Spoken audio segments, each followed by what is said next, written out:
This is the Merrill BVB75M Vacuum Breaker. Now this vacuum breaker, it will come with this kind of rubber O-ring down here at the bottom of the threads, as well as the set screw here, which just threads in and out.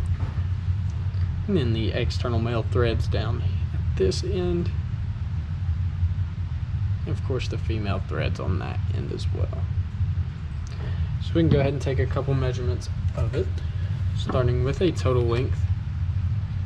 I'll measure just shy of 1.25 inches.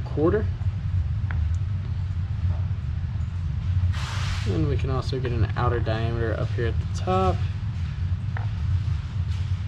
And that'll measure just shy of 1.25 inches as well. And then also an outer diameter down here at the bottom, which will measure right at 3/4 of an inch. And we can also just measure this set screw.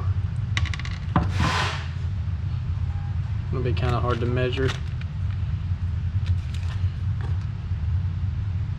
but from the head to the last thread measures just shy of 1/2 inch. So once again, this is the Merrill BVB75M Vacuum Breaker.